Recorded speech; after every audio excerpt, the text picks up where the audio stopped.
eh, ya saham. Saham kamu rutin naruh di saham apa gitu. Jadi committing ini kalau investasi memang harus komit ya, karena pertumbuhan aset investasi akan sangat tergantung dari komitmen dari si investornya. Tuh, nah, investasi ini bisa di satu atau lebih aset. Ada yang hanya fokus di logam mulia aja, ada yang dia melakukan diversifikasi. Diversifikasi berarti dia berinvestasi di lebih dari satu aset, bisa tiga, empat aset.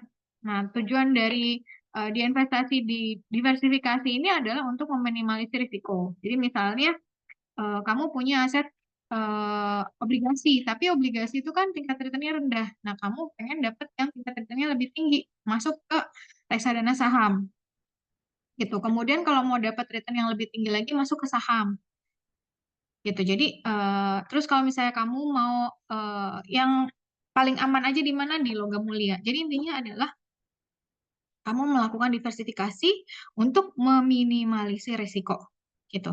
Kumpulan-kumpulan dari aset-aset investasi kamu itu namanya portofolio.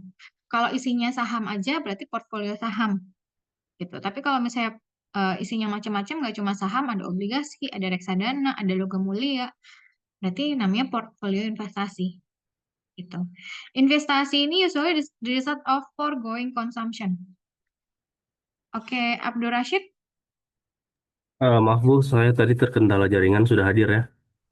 Oke, saya lanjutkan ya. Em, Investment is usually the result of foregoing consumption, making of a sacrifice in the present with the hope of the deriving future benefit. Jadi kalau investasi ini memang kita menyebutnya itu menunda kesenangan ya.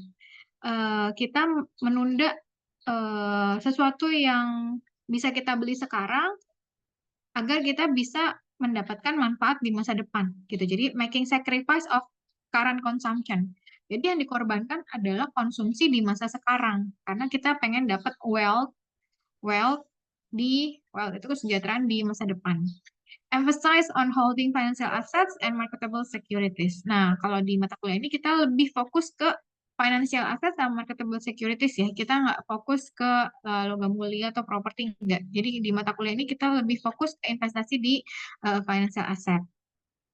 Walaupun konsep-konsepnya beberapa ada yang bisa diaplikasikan juga di real asset. Nah, ada juga aset-aset finansial asing ya atau luar negeri, misalnya obligasi luar negeri ada, saham luar negeri ada, ETF luar negeri ada, gitu. Kenapa sih study investment? Most individuals make investment decision sometime.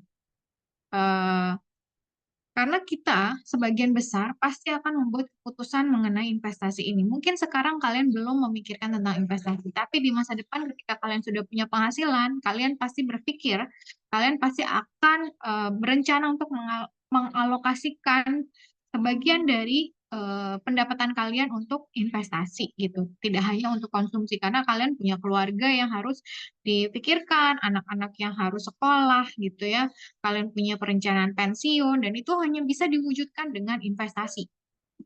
Oke. Em, nah, untuk mencapai kesejahteraan di masa depan, kalian harus punya framework bagaimana mengelola eh, uang yang kalian miliki sekarang untuk meningkatkan kesejahteraan. Anticipated future consumption tujuannya adalah untuk mengantisipasi. Kenapa investasi ini perlu? Kalau untuk mengantisipasi future consumption.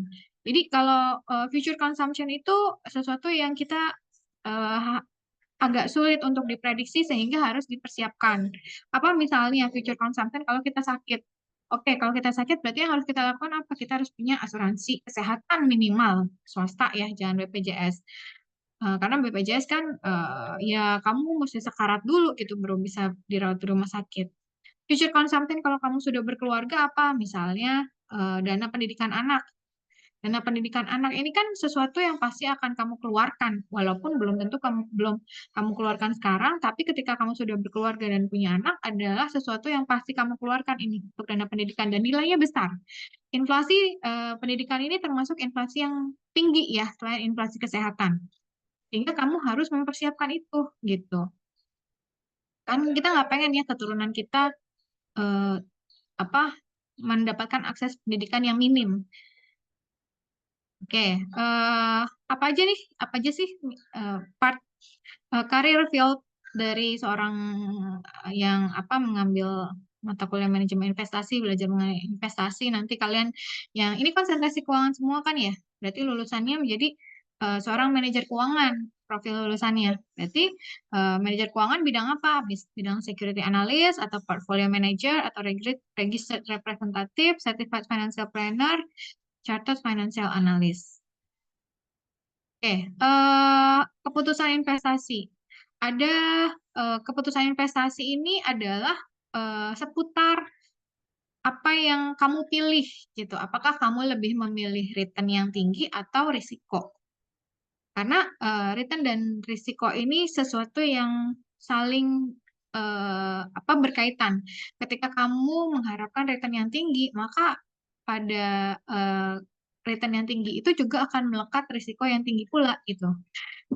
Terus ketika kalian investasi di saham karena mengharapkan return yang tinggi, maka pada investasi di saham ini juga ada risiko yang tinggi juga dibandingkan risiko investasi di obligasi atau di reksadana.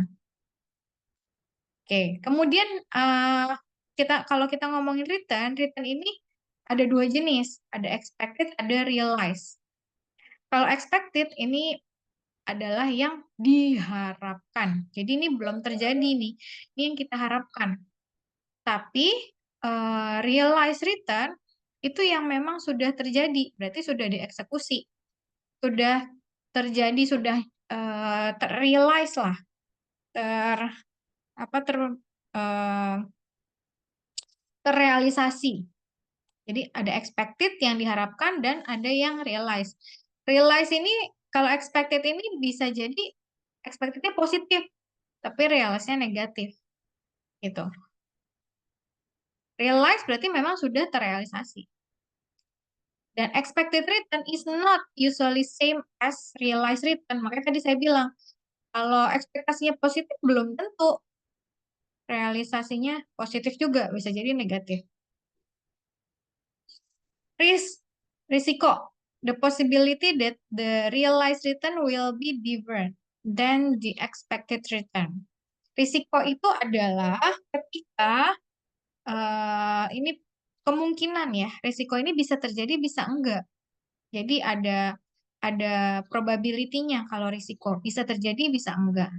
Kalau risiko bencana alam kan bisa jadi kebanjiran, kemudian pohon tumbang, tapi itu bisa terjadi bisa enggak. Kecelakaan mobil, risiko asuransi itu kan karena ada kemungkinan terjadi kecelakaan, risiko asuransi mobil itu ada karena ada kemungkinan terjadi kecelakaan kan. Nah, tapi kan hanya kemungkinan bisa terjadi bisa enggak. Jadi risiko ini bisa terjadi bisa enggak.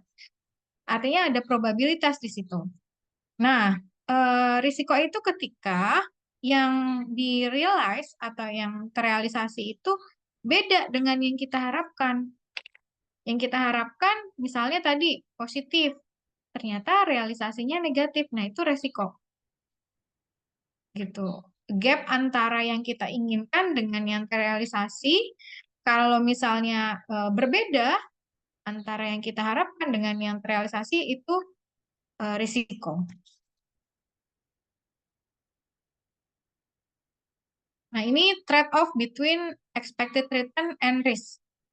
Investor ini mengelola risiko at cost lower expected return. Jadi investor tuh selalu pengen risikonya itu lebih rendah daripada expected return-nya. At any level of expected return and risk can be attained. Jadi level of expected return atau return yang diharapkan dan risiko yang diharapkan itu si investor pengennya risikonya serendah mungkin. Nah, misalnya US Treasury Bond is considered to be one of the safest. Safest itu berarti paling aman ya. Obligasi Amerika ini termasuk yang paling aman. investasi yang paling aman. Dibandingkan apa? Dibandingkan obligasi korporasi yang eh, apa? Walaupun di treasury bond ini memang secara return provides a lower rate of return. Jadi treasury bond dia paling aman. Tapi kalau dari return ini lebih rendah dibandingkan corporate bond. The reason for this is that corporation is much more likely to go bankrupt. Jadi kan kalau perusahaan dibanding negara lebih possible kemungkinan bangkrut itu negara atau perusahaan? Perusahaan kan. Makanya dia returnnya provide lower. Return obligasinya ini lower than obligasi negara. Treasury bond. Treasury bond ini obligasi negaranya Amerika. Jadi ini obligasi negara Amerika, corporate bond ini obligasi perusahaan. Nah, kalau ngomongin kenapa sih treasury bond ini dia rate of return-nya lebih rendah? Karena dia risikonya lebih rendah. Gitu. Sementara corporate bond dia menawarkan bunga yang lebih tinggi karena apa? Karena risikonya lebih tinggi. Risiko apa? Risiko bangkrut, bankrupt. Risiko untuk bankrupt lebih besar kan perusahaan dibandingkan negara. Because the risk of investing in a corporate bond is higher, karena risiko di investasi di korporasi, obligasi korporasi itu lebih tinggi, maka dia menawarkan offered higher rate of return. Karena risikonya lebih tinggi, itulah kenapa dia menawarkan tingkat return yang lebih tinggi. Tingkat return kalau di obligasi ini kita ngomongnya kupon bunga ya. Jadi kupon bunga corporate bond atau obligasi perusahaan itu pasti lebih tinggi daripada kupon bunga treasury bond. Kenapa? Karena corporate lebih cenderung bangkrut, lebih ada possible untuk bangkrut ya dibandingkan negara. Sampai di sini bisa dipahami nggak? Bahwa memang return dan risk itu dia beriringan. Ketika suatu aset menawarkan tingkat return yang tinggi, kamu harus berhati-hati bahwa risiko dari aset tersebut juga tinggi. Ini berlaku dalam bentuk instrumen investasi apapun ya. Makanya banyak orang-orang yang terjebak sama investasi bodong karena dia berpikir bahwa dia bisa mendapatkan return yang tinggi dengan resiko yang rendah. Itu amat sangat tidak mungkin di manajemen investasi. Makanya sesuatu yang too good to be true itu sesuatu yang mencurigakan. Jadi jangan percaya. Kamu harus kritis gitu kalau misalnya ditawarin suatu investasi, returnnya tinggi loh, bisa sampai 100%, lebih tinggi daripada reksadana, lebih tinggi daripada saham. Returnnya juga nggak seberapa gitu. Itu jangan dipercaya, udah pasti bodong itu. Gitu ya. Jadi yang too good to be true itu pasti bodong. Karena secara teori, sesuatu yang berisiko tinggi itu agar dia terjual, ya dia pasti akan menawarkan tingkat return yang tinggi. Gitu. Bisa dipahami nggak sampai sini? Bisa Bisa, ya? Bu. Oke. Steps of investment decision. Yang pertama adalah determine the investment objective. Jadi ketika kamu mau melakukan keputusan investasi, yang harus kamu lakukan adalah menentukan tujuan dari investasi. Determine the investment objective and policy. Ini harus kamu tentukan juga profil risiko kamu. Kamu harus ukur dulu nih profil risiko kamu tuh apa. Apakah kamu investor dengan profil risiko yang moderat atau kamu suka risiko atau kamu nggak suka risiko. Itu banyak toolsnya di internet, kamu bisa cari di Bibit juga. Kamu pas masuk bikin akun dia langsung ngasih tahu profil risiko tuh kamu tuh apa, jadi kamu bisa mengelompokkan kamu masuk aset investasi jenis apa gitu. Jadi kamu harus tahu dulu nih, mengenal diri kamu dulu nih, sejauh mana kamu bisa mengambil risiko. How far will you go gitu for taking risk. Jadi sejauh apa kamu berani mengambil risiko. Itu akan menentukan berapa banyak atau di jenis mana aset investasi kamu. Gitu. Karena masing-masing aset investasi, instrumen investasi itu pas punya karakteristik risiko dan return yang berbeda-beda gitu. Gitu. Nah, ketika kamu memahami profil risiko kamu, kamu bisa menentukan mana aset atau instrumen investasi yang sesuai dengan profil risiko kamu. Gitu. Sebentar ya, saya mau ngambil minum dulu. Bentar.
Oke, saya lanjutkan lagi ya.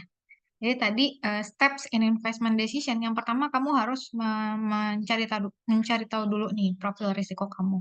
Ini bukan sekedar teori ya. Jadi nanti pada saat kamu sudah punya uang, sudah berpenghasilan, praktekin gitu. Yang pertama harus kamu lakukan adalah mengukur profil risiko. Ini banyak toolsnya di aplikasi Bibit. Ketika kamu buka akun, dia juga ada tools untuk apa namanya mengukur profil risiko dari si investornya. Jadi dia bisa menyarankan bagaimana alokasi budget investasi, berapa persen di reksadana, berapa persen di saham, berapa persen di aset yang lain gitu. Jadi ukur dulu profil risikonya, mana yang sesuai dengan kamu. Categorize of financial asset that the investor would be interested in. Kategorisasi jenis-jenis aset keuangan yang kamu tertarik ya untuk investasi dan disesuaikan dengan profil risiko tadi gitu. Security analysis and valuation. Nah, baru kamu masuk ke tahapan analisis sekuritas dan valuasi. Necessary to understand security karakteristik. Kamu harus paham dulu nih karakteristik dari masing-masing aset finansial yang mau kamu investasikan. Aset finansial maupun aset real ya. Jadi misalnya mana yang risikonya paling rendah? Logam mulia, deposito, obligasi. Obligasi yang paling rendah ini risikonya adalah obligasi pemerintah. Kalau tadi US dia namanya Treasury Bond, itu obligasi pemerintah Amerika. Kalau kita punya sukuk retail, SBN retail yang kemarin saya sempat minta kalian untuk mencari suku bunga kan ya? Udah dapat? Sudah Ibu, dan untuk tugasnya sudah dikumpulkan di draftnya Ibu. Oke, nanti mungkin PJ-nya bisa upload datanya di link ya. Saya masukin tugas, folder tugas di folder manajemen investasi. Nah, di situ ada, masukin aja. Ini sudah semua mahasiswa kah? Sudah 2 kelas kah yang ada di Excel? Sudah Ibu. Oke. Oh ya sudah 56 ya. Nah, di situ kamu bisa ngelihat obligasi atau deposito.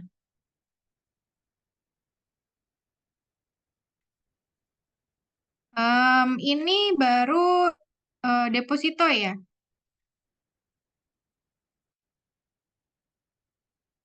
Yang SBN retail, sukuk retail belum ada. Ada Ibu di bawahnya Ibu. Oh iya, ada. Oke, oke.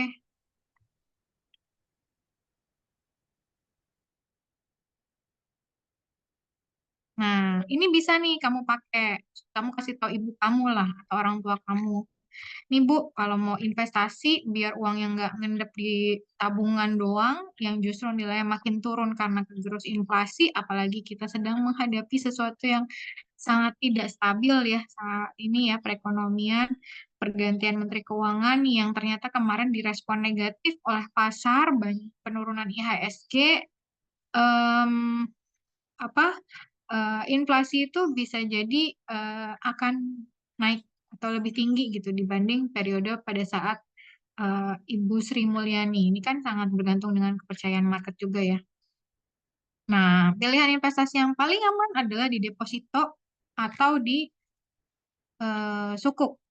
Nah, cuma di sini nggak diinfoin ya minimum berapa. Ini kan harusnya pasti ada minimum nih. Misalnya kalau 8%, wow, Zerafim, Emmanuel, itu produknya Wow Deposit, penyedia Bank Neo, 12 bulan ini, 8% ini minimum berapa? Nggak mungkin cuma 1 juta, 2 juta. Ini sangat Dia minimal bergantung. di 100.000 Ibu. Hah? Dia minimal 100.000 Ibu.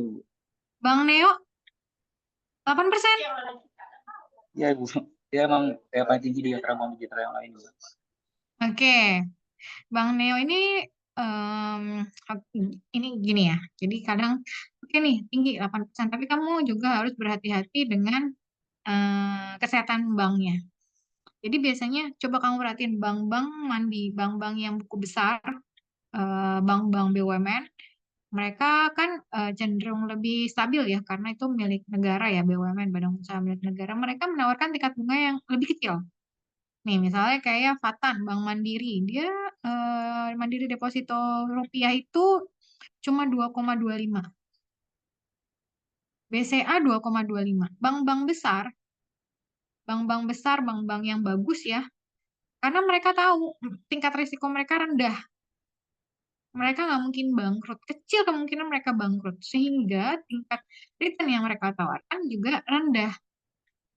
Ya, coba ini kita kita lihat bareng-bareng ya. Nih, 18 bulan, ini 12 bulan nih. Coba kita lihat Bank Mandiri cuma 2,5%. BCA 2,25%. Yang tinggi ini Bank Neo, saya aja baru dengar nih Bank Neo. Jadi ya mungkin kan dia menawarkan tingkat risiko yang tinggi karena tingkat risiko yang tinggi juga ya. Tadi yang kita pelajari ya.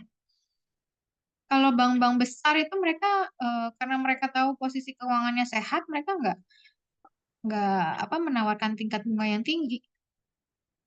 Tingkat bunga yang tinggi itu seiring dengan tingkat risiko ya. Jadi kalian hati-hati juga cek tingkat kesehatan banknya.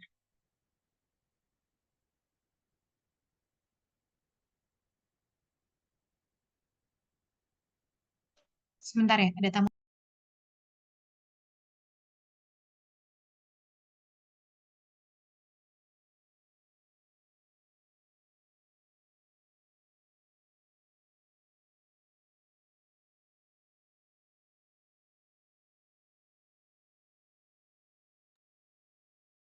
Ya, saya lanjutin lagi. Jadi bisa dipahami ya, bagaimana risiko dan return ini tidak bisa dipisahkan. Seperti mata uang, risiko dan return.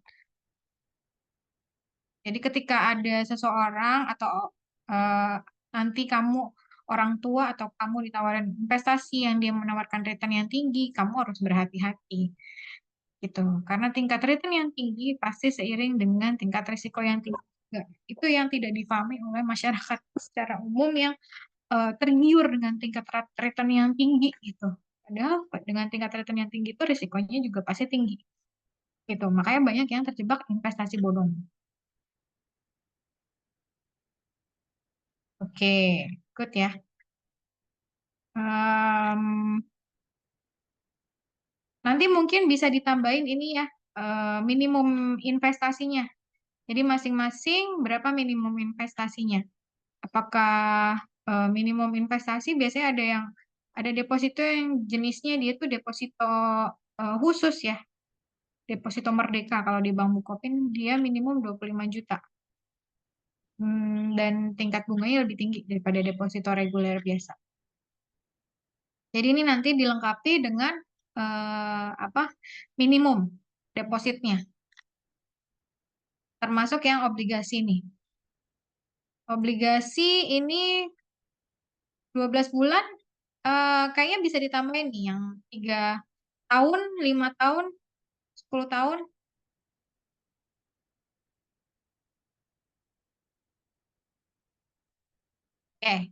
Itu ya, dilengkapi tadi tugasnya. Saya lanjutkan lagi. Tadi kamu harus memahami karakteristik dari masing-masing instrumen investasi karena karakteristik dari masing-masing instrumen investasi ini berbeda gitu. Examining the written characteristic of individual groups of securities using to approach known as technical analysis and fundamental analysis. Jadi kamu bisa menilai, menganalisis karakteristik risk and return dari instrumen-instrumen investasi tadi menggunakan dua pendekatan, analisis teknikal dan analisis fundamental. Oke, portfolio manajemen, manajemen portfolio. Tadi yang sudah saya bilang, portfolio itu isinya adalah lebih dari satu set ya. Kalau portfolio saham berarti lebih dari satu saham, berarti ada banyak saham. Kalau portfolio investasi berarti lebih dari satu instrumen investasi. Bisa jadi kamu punya macam-macam instrumen investasi yang terdiversifikasi tadi. Ada deposito, ada obligasi, ada reksadana, ada saham, ada ETF, ada logam mulia, ada properti. Nah, itu namanya diversifikasi. Selected securities viewed as a single unit. Jadi beberapa sekuritas tertentu itu dia sebagai satu unit ya. Saya kayak logam mulia ya udah logam mulia aja. Tapi kalau saham dia ada macam-macam gitu. Ada sektor-sektornya bisa kita bagi-bagi. Tapi kalau logam mulia kan enggak. Kemudian kalau deposito juga enggak. Reksadana bisa kita bagi. Ada reksadana pasar uang, reksadana campuran, reksadana saham. Identifying the specific securities in which to invest and determining the proportion of investors' wealth to be invested in each. Jadi kamu harus mengidentifikasi nih sekuritas-sekuritas yang mau kamu investasikan, berapa proporsinya di sana sesuai dengan tadi tujuan keuangan, sesuai dengan profil risiko kamu. Portfolio construction address itself to the three major problems: selectivity, timing, and diversification. Jadi pembentukan portfolio ini sangat bergantung kepada bagaimana kamu memilih ya, selection, kapan kamu membeli aset tersebut dan bagaimana kamu melakukan diversifikasi. Kamu sudah memilih investasi saham. Ya kamu kan harus tahu ya kapan kamu beli, kapan kamu sebaiknya jual gitu. Jadi it's also about timing. Kemudian diversifikasi. Tadi saham. Kira-kira menurut kamu misalnya ada 2 portofolio.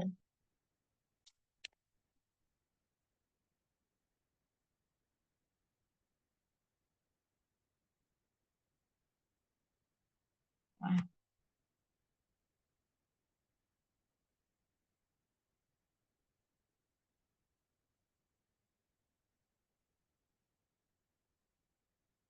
ini ada 2 portofolio A dan portofolio B. Portofolio A isinya saham Medco, Telkom, CDIA, BBCA.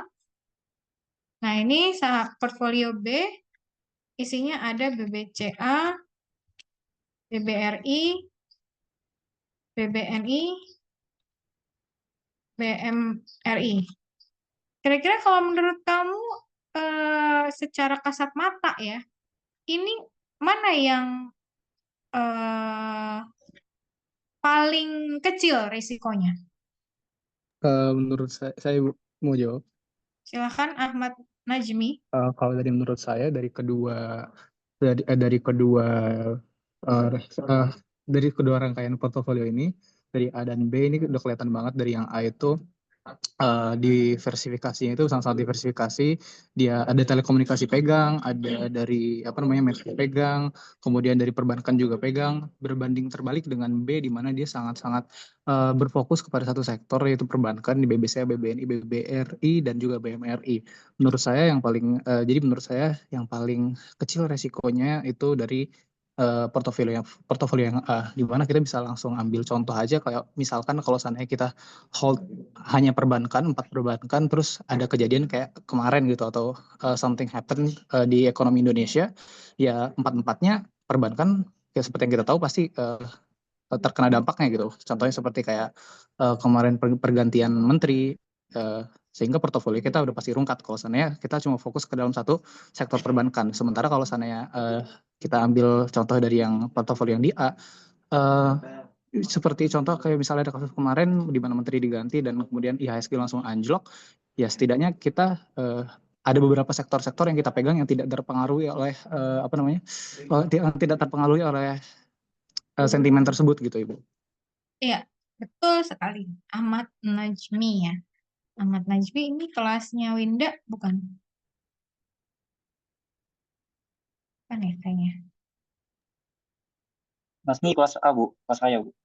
Oke. Ya, begitu ya. Seperti yang sudah dijelaskan oleh Ahmad Najmi, bahwa memang kita kalau mau membentuk portofolio itu harus mengetahui korelasi antar masing-masing saham. Kalau misalnya di satu sektor, otomatis korelasinya positif dong, kan di satu sektor. Tapi kalau misalnya dia ada di sektor yang berbeda, korelasinya bisa negatif. Ini juga kalau misalnya kamu pikirkan ya, kalau korelasi positif berarti kan kalau yang satu naik, yang lain ikutan naik. Iya, kalau semuanya naik. Tapi kalau misalnya yang satu turun, kalau korelasinya positif, ya yang lain juga ikutan turun gitu. Nah, sebaliknya, kalau korelasi negatif, itu artinya korelasinya saling berlawanan arahnya. Kalau satu sektor naik, sektor yang lain turun. Kalau ini kan sama di satu sektor ya. Kalau ini kan ada di 3 sektor ya. Sorry, ada di 4 sektor. Sehingga masing-masing sektor ini punya korelasi yang berbeda-beda gitu. Itu kita menyebutnya diversifikasi gitu. Apa yang bisa meminimalisir risiko. Nah, untuk lebih detailnya sebenarnya kita harus ukur nih korelasi dari masing-masing sektor ini dari masing-masing saham. Kita cari saham-saham yang korelasinya tuh mendekati negatif gitu atau paling bagus negatif sempurna ya, tapi kadang ada saham-saham yang dia antar masing-masing sektor itu nggak sampai negatif tapi mendekati negatif misalnya 0, sekian, itu lebih bagus daripada korelasi positif yang positif satu gitu. Jadi korelasi ada yang negatif ada yang positif. Cari kalau mau membentuk portofolio itu cari yang korelasinya negatif. Oke gitu ya.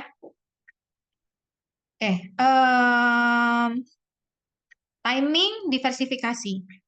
Eh, Kemudian yang bisa kamu pertimbangkan ketika berinvestasi adalah which specific shares atau or debentures to buy. Kamu mau beli sahamnya, saham apa nih? Saham istimewa, preferred kah atau saham biasa?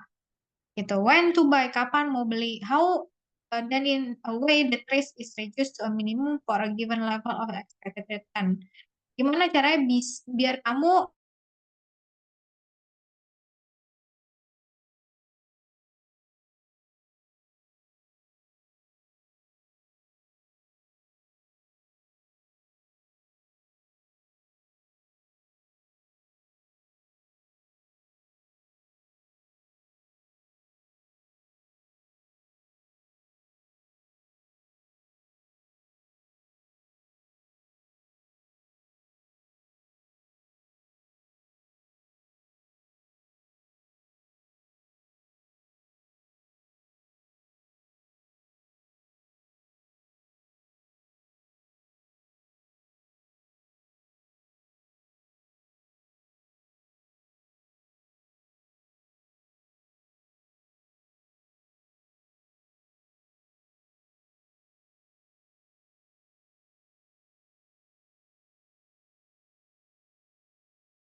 eh, sorry nih nggak tahu nih kenapa tiba-tiba saya keluar tadi.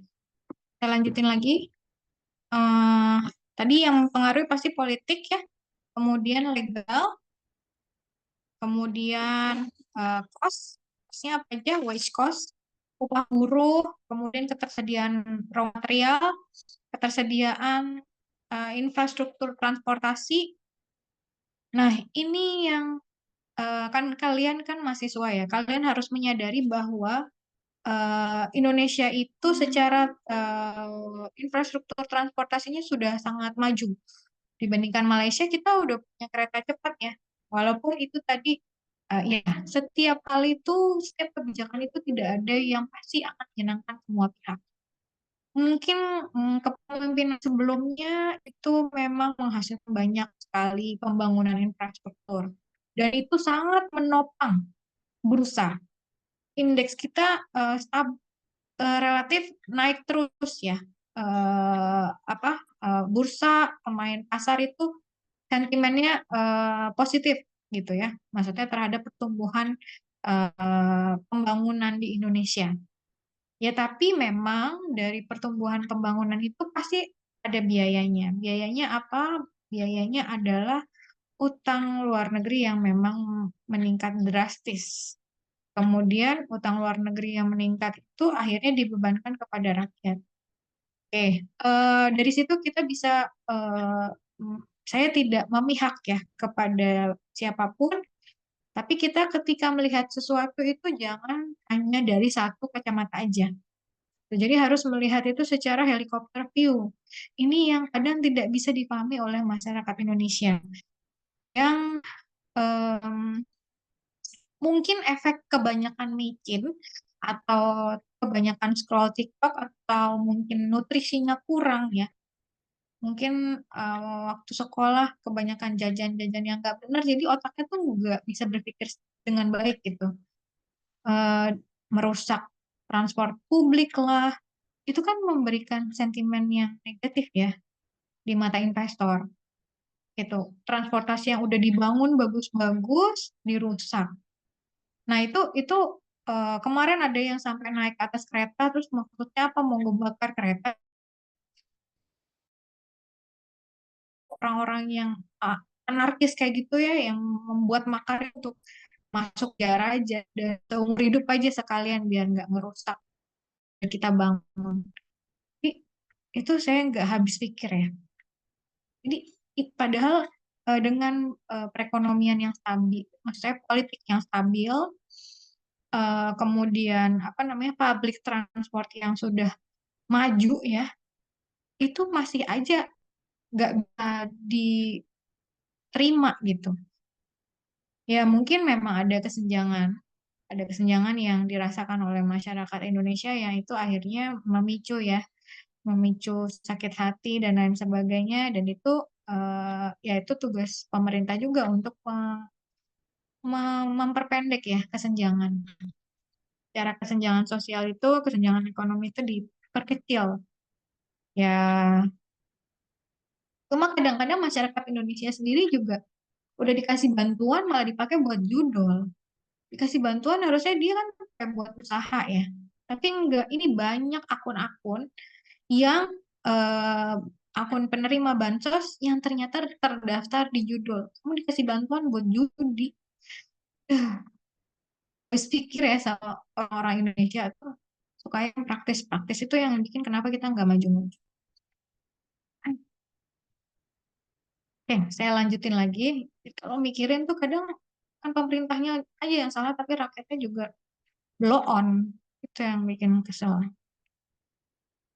Oke, kita lanjutin. Tadi ya, yang mempengaruhi keputusan investasi adalah politik, kondisi politik, stabilitas politik, bagaimana keamanan yang ditawarkan oleh pemerintah untuk berinvestasi ya, legalnya, assurance and protection of the property rights from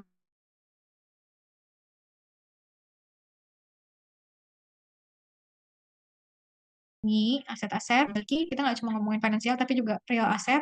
Kayak kasus kemarin bakar-bakar, emang investor asing mau akhirnya bangun pabrik di Indonesia kalau kondisi Indonesia seperti itu gitu, banyak bakar sembarangan bakar-bakar public transport. Kan khawatirnya terjadi seperti 98 ya, toko-toko dijarah. Kamu perhatiin aja yang di berita itu, bahkan merek-merek premium kayak Dior, Hermes, terus Louis Vuitton yang ada di Plaza Senayan itu sempat tutup kan. Dia apa mengosongkan gerainya. Padahal susah-susah loh kita mendatangkan investor ini untuk investasi di Indonesia. Biar apa? Biar mereka membuka lapangan pekerjaan. Orang Indonesia sendiri yang nggak mau dikasih lapangan pekerjaan, dia malah ngebakar, ngejarah. Itu orang-orang yang nggak punya otak. Kesel banget sama yang mereka, maksudnya orang-orang blow on ini saya tuh nggak habis pikir ya.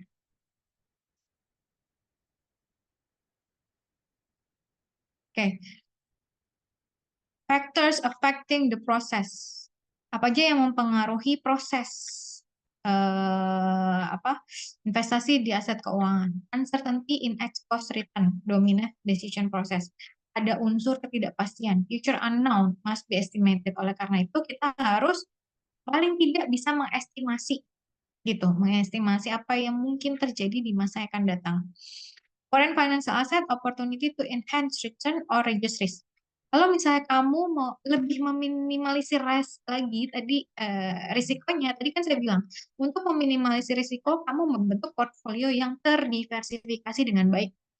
Nah, lebih bagus lagi kalau diversifikasi itu juga dengan memasukkan aset-aset keuangan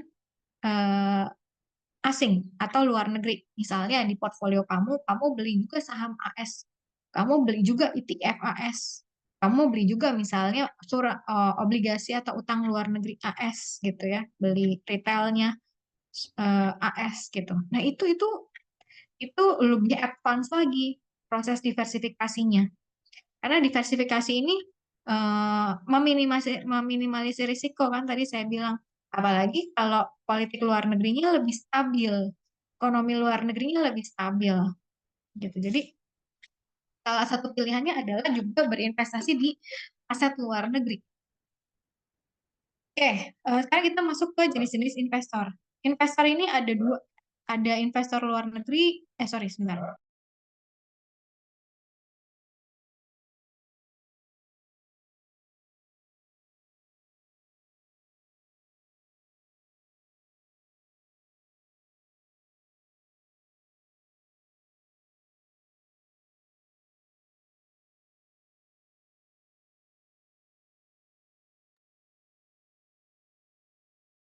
Mati lampu ya. Ini mudah-mudahan baterainya masih cukup ya. 28%. Oke, mudah-mudahan kita bisa sampai jam 12 ya. Jadi tadi investor itu ada dua jenis. Ada investor individual, ada investor institusional. Investor individual tuh kayak kita. Saya, kamu, kalau beli saham atau kita beli sukuk retail itu namanya investor individual. Ada investor institusional. Investor institusional ini justru yang memainkan peranan paling penting. Kenapa? Karena modal kapitalisasi pasarnya itu, kapitalisasi modalnya itu sangat besar dibandingkan kita yang paling investasi berapa sih, 10 juta, berapa 5 juta gitu kan di saham. Tapi kalau investor institusional ini mereka bisa main sampai miliaran gitu. Jadi investor institusional ini sangat penting. Itulah kenapa kita harus menjaga nih, jangan sampai investor-investor asing ini, investor asing maupun investor dalam negeri yang institusional ini lari gitu dari pasar modal karena modal yang mereka larikan ini jumlahnya sangat besar.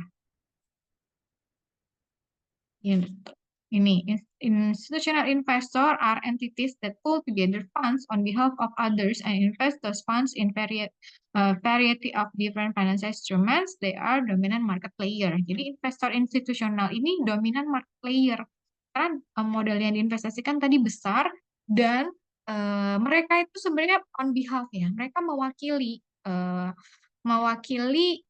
yang dananya disimpan di mereka gitu. Contohnya misalnya kayak Taspen. Taspen itu kan sebenarnya kayak kita-kita ASN-ASN atau pegawai-pegawai yang dia menyiapkan dana pensiun, kita titipin di Taspen, di perusahaan dana pensiun. Nah, sama perusahaan dana pensiun itu diinvestasikan, salah satunya di bursa gitu. Jadi apa namanya? Memang untuk institusional ini pengelolaan dananya sangat besar. Even in US, institutional investor control a significant amount. Jadi dia punya peran yang sangat signifikan karena modalnya yang diinvestasikan sangat besar ya di US. Institutional investor act as financial intermediaries between lenders and borrowers. Jadi kadang institutional investor ini juga bisa sebagai intermediary yang menghubungkan antara si lender yang memberi pinjaman dengan si borrower. Si lender ini misalnya kita nggak kita punya uang nih yang menganggur ya, idle, nggak mau kita diamin di bank karena kita tahu kalau kita cuma taruh di bank itu duit ya menguap gitu ke growth inflasi. Kita investasikan lah di misalnya di perusahaan reksadana atau di perusahaan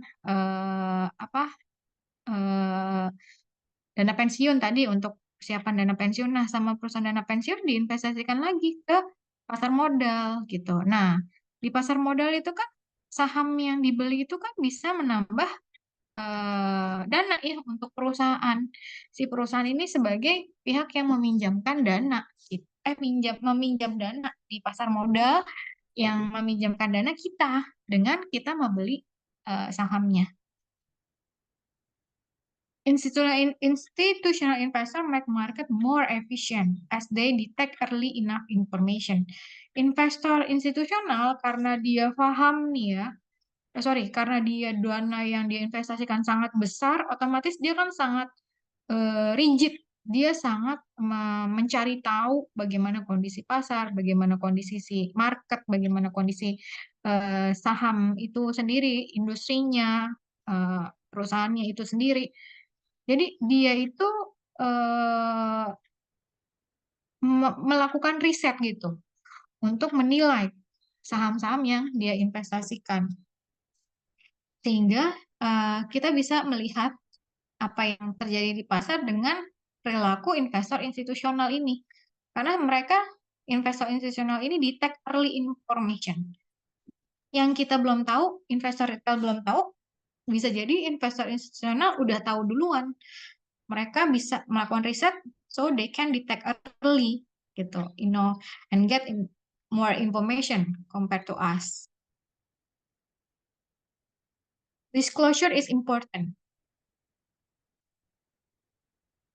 Jadi kalau masuk ke bursa itu kan kita membaca, menilai kondisi keuangan perusahaan itu menggunakan laporan keuangan. Dan perusahaan-perusahaan yang sudah go public itu wajib melaporkan kondisi keuangannya melalui laporan keuangan yang sudah diaudit. Gitu.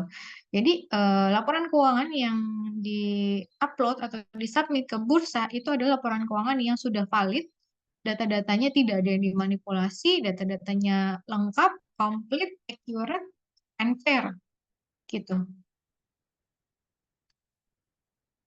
Ini jenis-jenis institutional investor. Institutional investor ini ada dua jenis. Jadi kan tadi kalau tipe investor ada investor individual kayak kita, ada investor institusional. Investor institusional ini ada yang public, ada yang private. Yang public ini kayak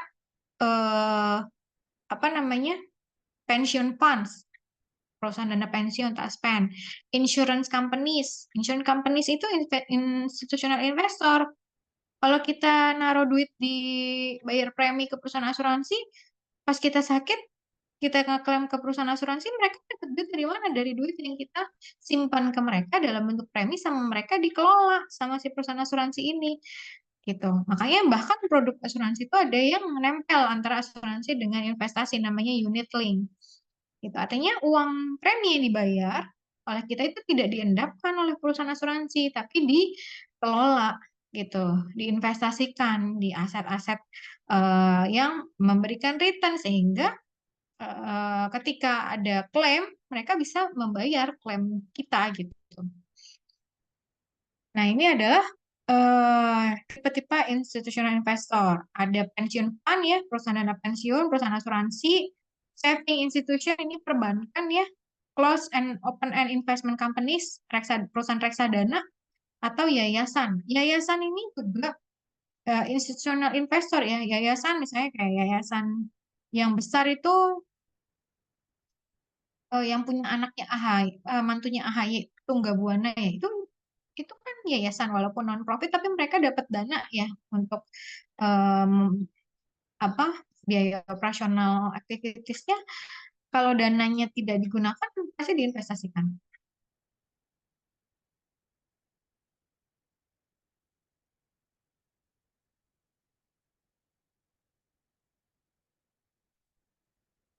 Kemudian, how efficient are financial market in new information? Ini jadi untuk mengukur efisiensi di pasar keuangan, apakah informasi yang baru, misalnya kayak kemarin ada sentimen pergantian menteri, itu apakah langsung direspon oleh pasar atau tidak? Bagaimana informasi-informasi yang beredar itu langsung direspon oleh pasar, itu kita mengukurnya menggunakan efficient market hypothesis atau hipotesis efisiensi pasar. Kalau EMH ini ada tiga, ada weak, ada semi strong, ada strong. Kalau weak berarti harga saham yang ada di pasar, ada di bursa itu merefleksikan hanya informasi di masa lalu. Fully reflect past information. Itu yang weak. Tapi kalau semi strong berarti reflect all the published and past information. Jadi nggak cuma past information, tapi juga merefleksikan semua informasi yang sifatnya publik. Misalnya kayak pergantian menteri kemarin. Kalau strong, itu berarti fully reflect all the public and private information. Jadi ada informasi-informasi kan yang sifatnya private. Nah, kalau pasarnya itu dia kategorinya strong, berarti harga sahamnya itu mencerminkan nggak cuma past information, nggak cuma current information yang sifatnya publik ya, ada di berita nasional gitu, tapi juga all private information gitu. Ini efficient market hypothesis.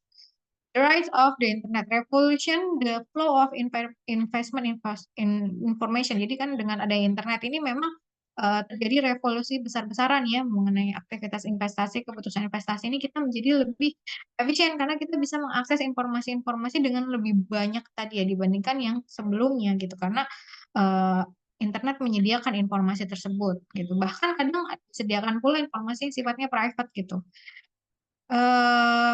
Internet ini juga menurunkan rate komisi.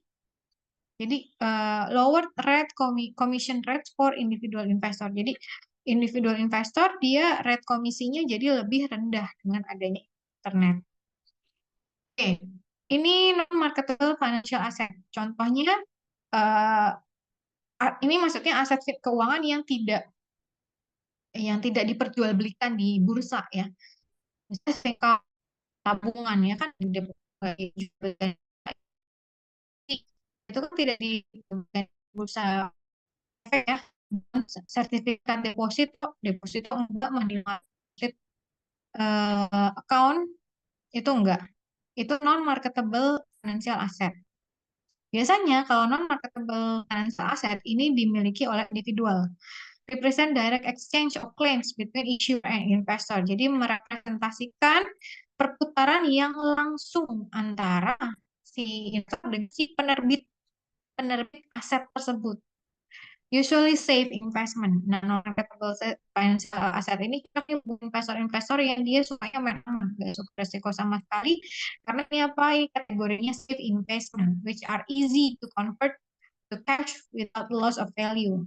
Safe investment yang kamu akan sangat mudah untuk mengkonversi itu menjadi cash tanpa kehilangan nilainya. Kemudian, oke,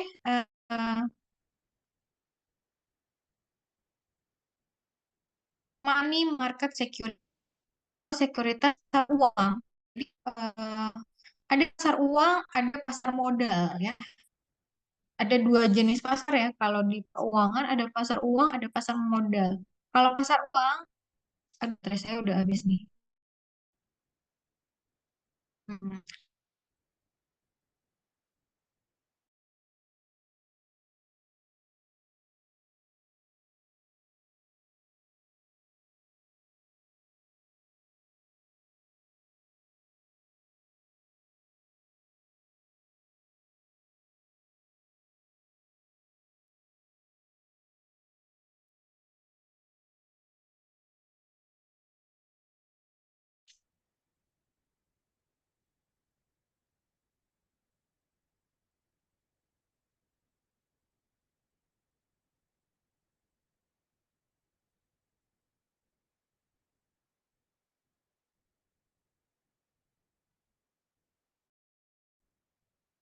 ini kayaknya saya nggak bisa lagi nih, mungkin 5 menit baterainya. eh ya saya soalnya laptop saya nyolok ya, selalu ke colokan. Cuma ini lagi mati lampu, saya nggak sadar kalau mati lampu pantesan tadi saya sempat keluar Zoom ya. Oke, jadi tadi sampai pasar uang ya. Nah, pasar uang tuh ada eh, ada pasar keuangan, ada pasar modal.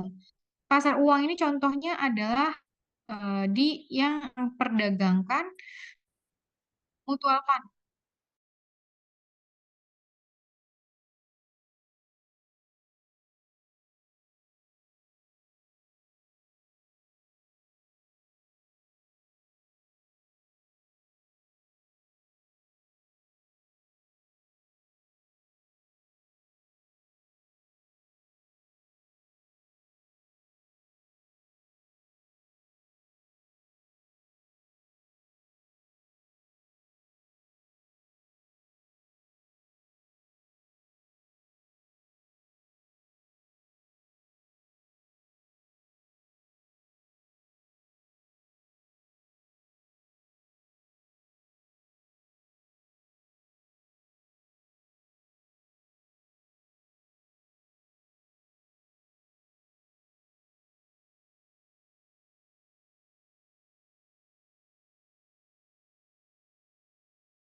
Jadi di pasar uang itu adalah tempat memperdagangkan instrumen-instrumen investasi yang jangka pendek.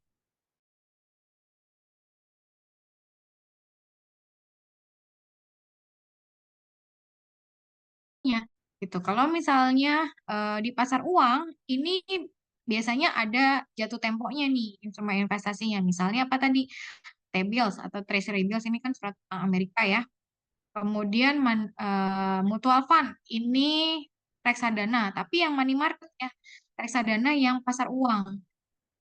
Karena kalau yang saham itu tetap aja jangka panjang, jadi masuknya ke pasar modal bukan pasar uang. Jadi ada dua ya, ada pasar uang, ada pasar modal.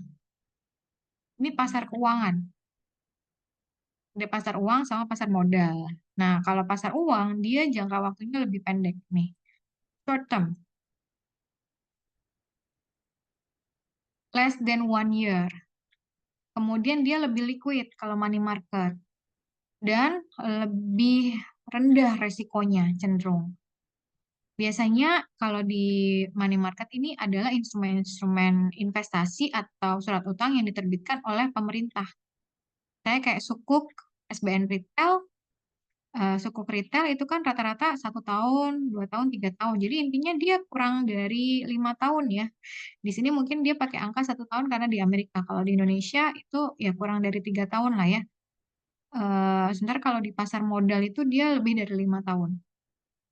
Jadi biasanya diterbitkan oleh government atau by private firms. Ini fixed income market, pendapatan tetap.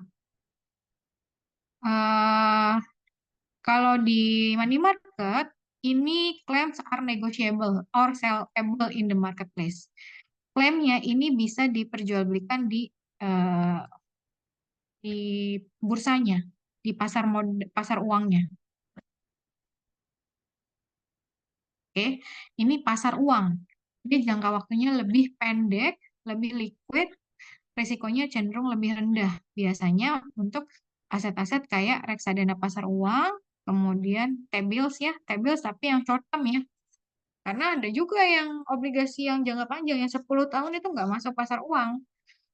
Gitu. Kemudian commercial paper. Nah, ini major component of money market. Jadi komponen yang ada di pasar uang kalau di Amerika nih ini nih. Repurchase agreement, time deposit, treasury bill, commercial paper, saving deposit, money market, mutual fund atau reksadana pasar uang. Ini yang ada di pasar uang US. Gitu.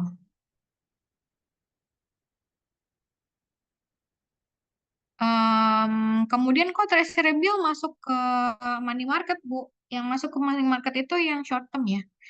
Treasury bill ini surat utang Amerika, tapi yang jangka pendek, yang short term.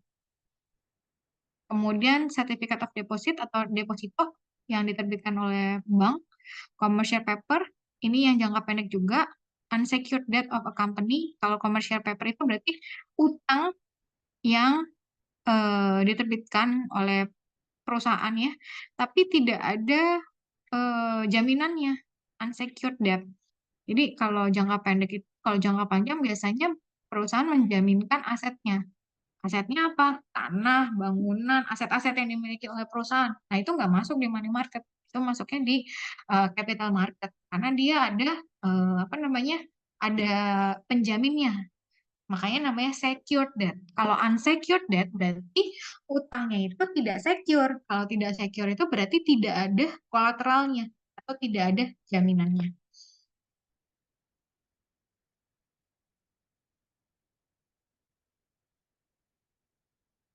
Nah, ini bankers acceptance itu juga masuk ke money market. Bankers acceptance ini an order to a bank by a bank's customers to pay sum of money on a future date. Euro dollar, dollar denominated time deposit in banks outside the US. Jadi deposito yang denominasinya dolar tapi diinvestasikan di luar Amerika. Repo and reverse, short-term loan backed by government securities, pinjaman jangka pendek yang didukung ya atau disupport atau yang penjaminnya adalah surat berharga pemerintah. Fed funds, dananya the Fed. Very short-term loans between bank, jadi pinjaman jangka pendek antar perbankan di Amerika. Yields on money market instrument.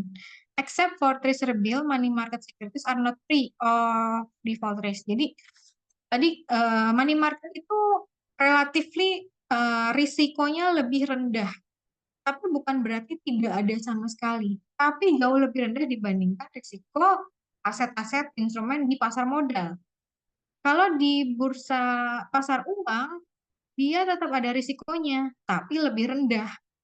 Bahkan yang nggak ada risikonya sama sekali adalah surat berharga yang diterbitkan oleh pemerintah. Kalau Amerika, dia treasury bill itu no risk.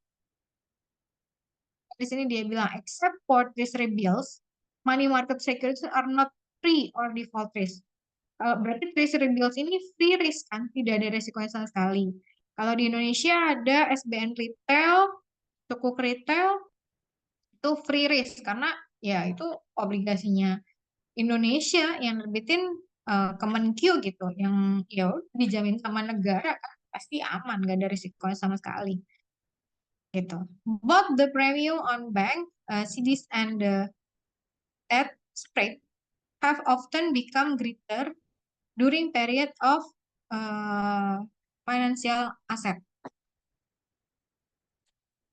Jadi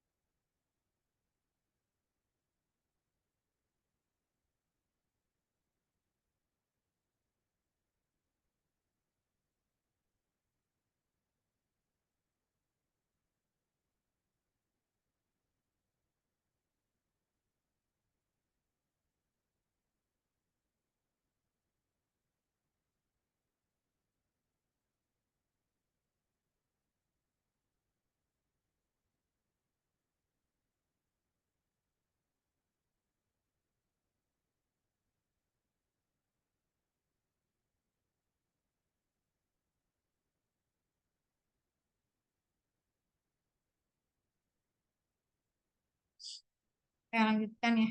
Ini tadi ada WA dari apa Pak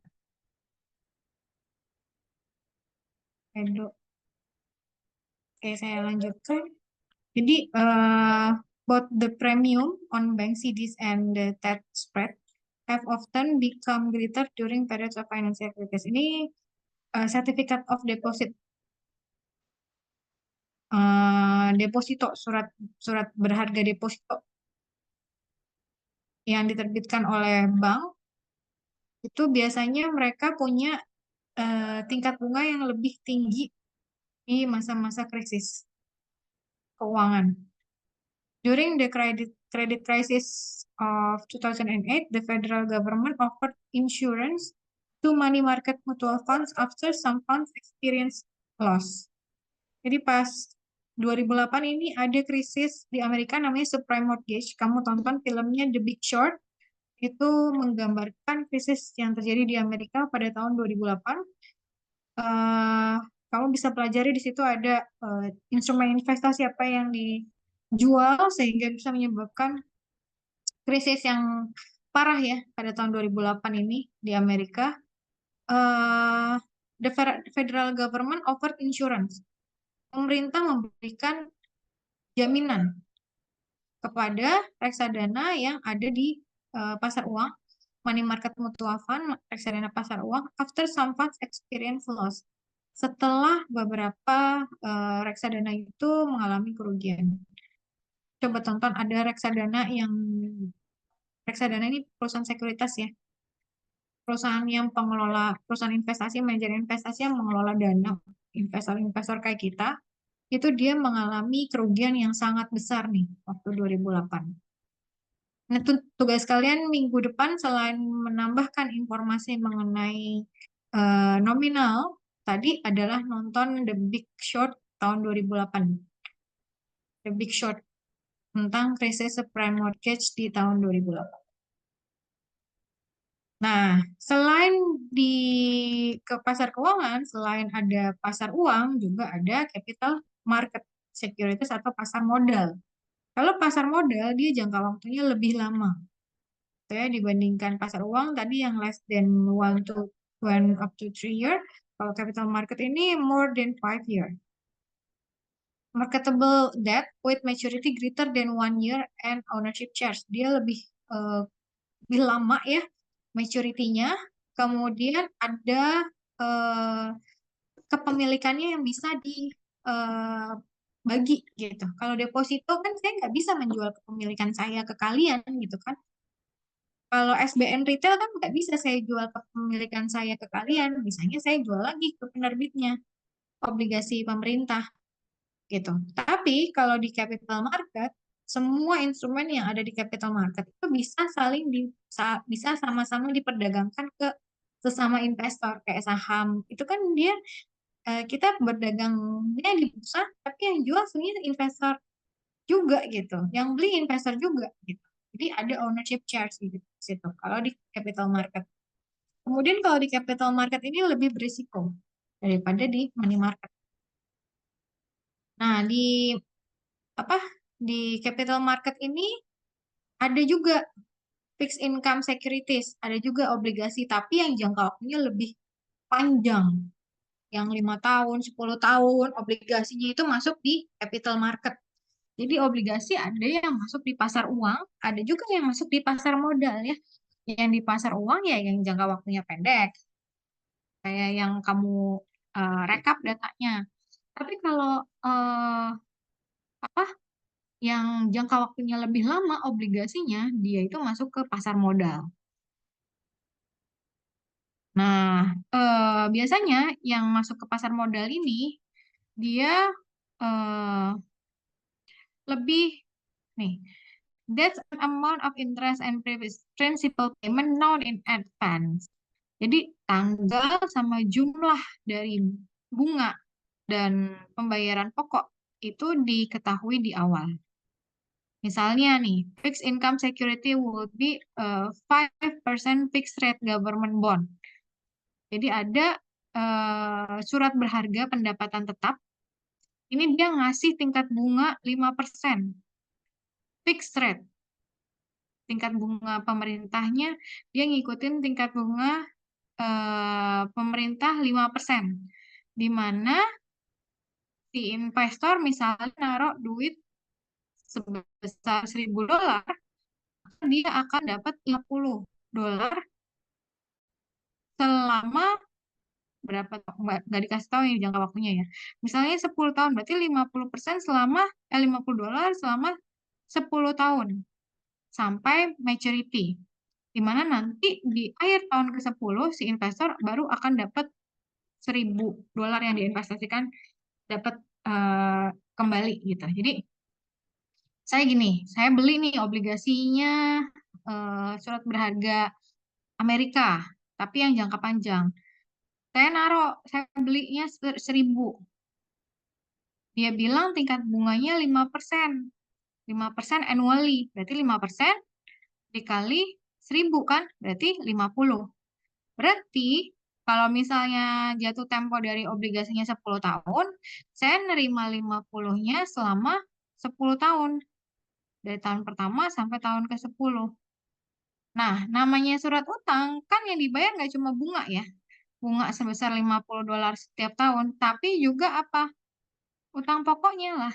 Di akhir tahun ke-10, kamu akan terima 1.000 ditambah 50. Gitu. Bisa dipahami nggak kira-kira sampai di sini?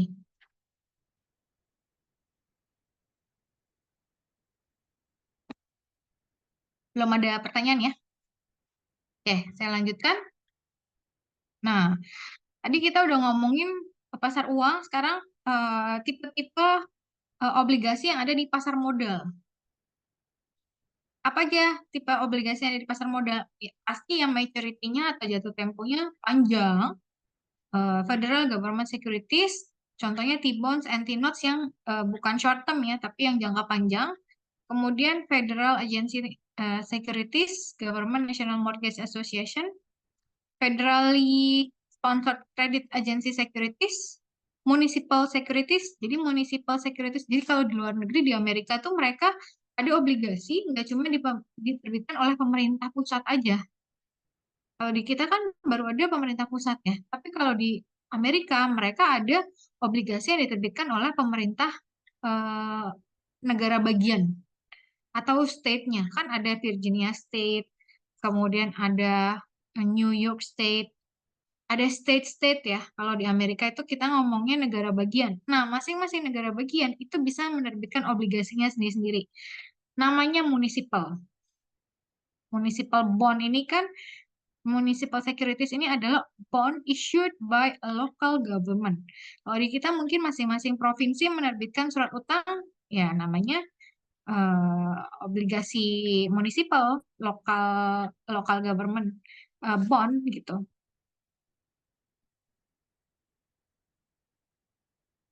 Kemudian bond ini kan kamu tadi menerima bunga ya. Atas bunga ya pasti akan dikenakan pajak.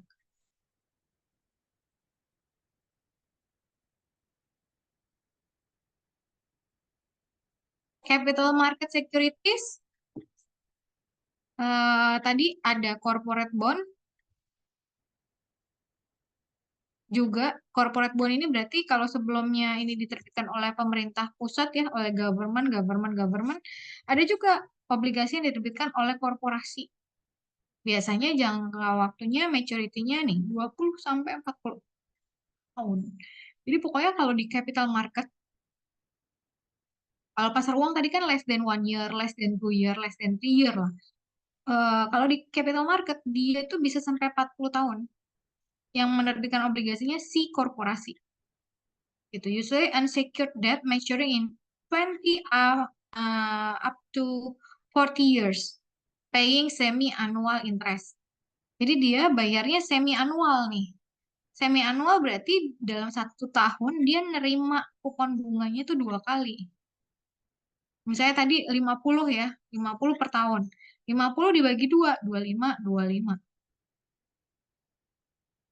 Kenapa Bu dijadiin semi-annual? Nanti pas valuasi obligasi kamu bisa melihat bahwa ada salah satu keajaiban dunia yang di investasi itu sangat kepake ya, compounding interest.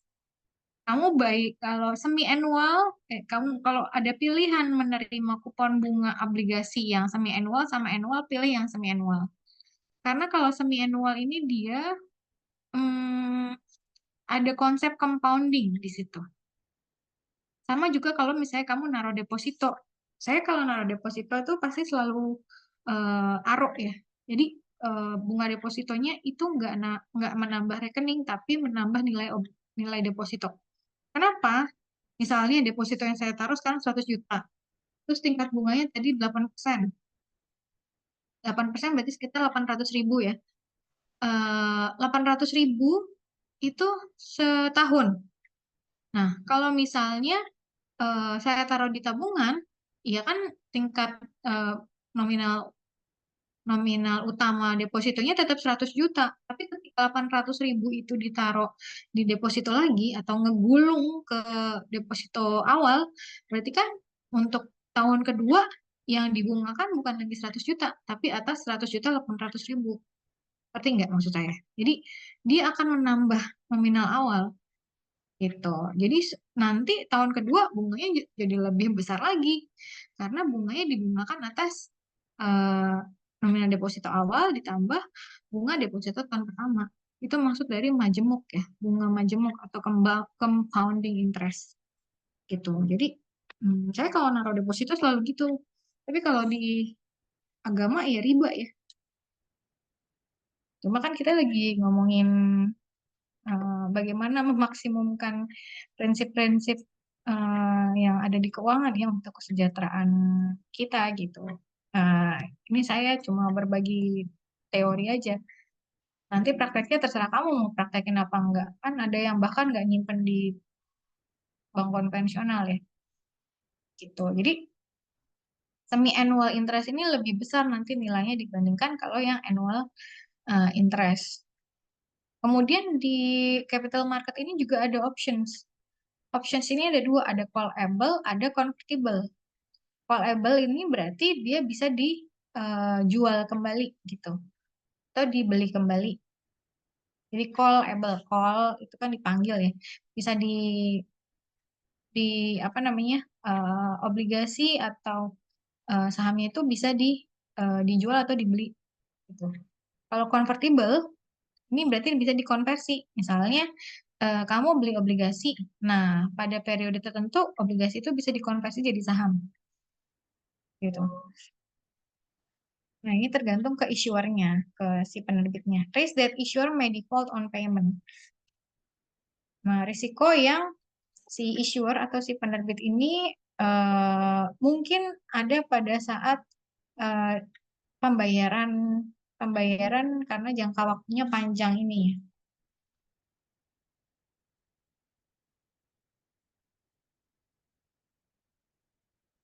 Nah, ini bedanya T-bills dan T-bonds. Kalau T-bills ini dia lebih short term, dia masuk ke ke money market ya, karena dia lebih pendek, 1 year or less, dia masuk ke money market. Kalau T-bond ini dia lebih panjang. Tuh. Dia ini dua-duanya punya Amerika ya, surat berharga yang diterbitkan oleh pemerintah Amerika. Tapi kalau T-bill ini lebih jangka pendek, kalau T-bonds ini lebih jangka panjang. Kalau T-bills ini sold at a discount from face value and do not pay interest before maturity. Kalau T-bills ini dia nggak akan bayar sampai mature, Tapi kalau T-bonds tadi dia akan bayar misalnya 10 tahun maturity ya, setiap tahun dia bayar gitu. Kemudian kalau T-bills ini interestnya atau tingkat bunganya ini berbeda antara harga beli dan harga pada saat obligasi ini di jatuh tempo. Ketika dijual pada saat jatuh tempo. Jadi kalau ini perbedaan antara T-bills dengan T-bonds. Kemudian bond market. Ini pasar obligasi. Pasar obligasi ini sebenarnya tadi kalau secara umum ya dibagi pasar uang sama pasar modal. Tapi di Amerika dia ada namanya pasar obligasi. Jadi kalau pasar obligasi berarti yang diperdagangkan di pasar tersebut adalah obligasi-obligasi. Misalnya ini ada inflation protected treasury bonds. Yang diperdagangkan di bond itu adalah surat utang semua. Bond, bond, bond. Bonds ini kan obligasi surat utang, debt ini surat utang, bonds ini surat utang. Jadi yang diperdagangkan hanya surat utang aja. Kalau di capital market kan ada sahamnya, ada reksadana pasar sahamnya, di money market tadi ada reksadana pasar uangnya, gitu. Jadi ini kalau di the bond market yang diperdagangkan adalah utang semua. Federal Agency Debt berarti ini utang agensi federal.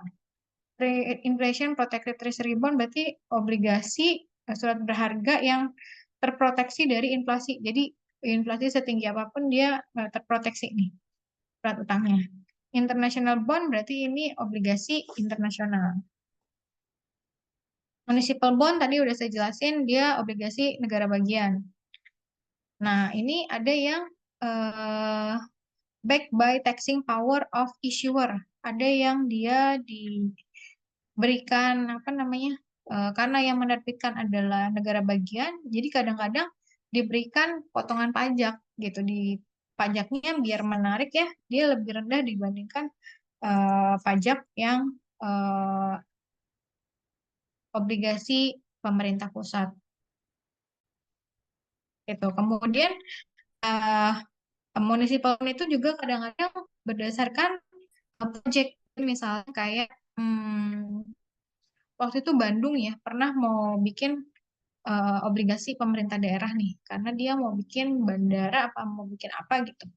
Nah, dia butuh project, itu kan project dengan nilai besar ya. Sebenarnya pemerintah juga bisa nih, kan mau bangun IKN, terbitin aja surat utang gitu, bahwa pembiayaan IKN itu dengan utang, menerbitkan surat utang, jadi nggak membebani pajak ya. Jadi orang-orang yang mau aja yang beli obligasi munisipal ini atau beli obligasi yang dijaminkan dengan apa namanya project IKN ini gitu.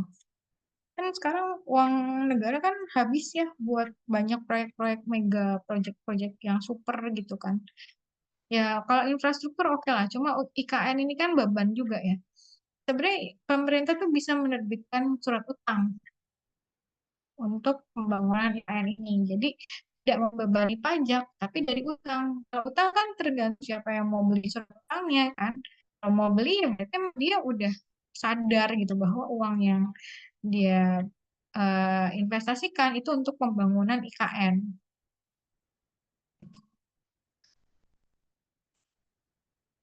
Jadi ini revenue bond ini berarti si bondnya atau obligasinya ini nanti bunganya adalah berdasarkan return dari proyek yang dikembangkan. Ada mortgage-backed securities. Kalau mortgage-backed securities ini adalah surat berharga yang dia dijaminkan dengan aset properti gitu. Jadi ada jaminannya, ada kolateralnya berupa mortgage atau hipotek. Mortgage ini kan hipotek properti, properti rumah, gedung gitu. Jadi ini jaminannya properti. Nah, ini yang cerita tahun 2008, makanya tadi saya minta kalian nonton ya. The Big Short itu tentang subprime mortgage crisis di tahun 2008 di Amerika. Kemudian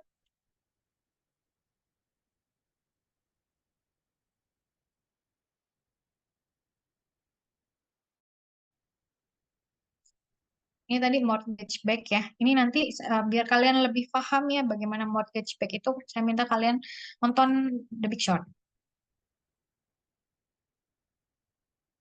Equity securities. Equity securities ini represent an ownership interest.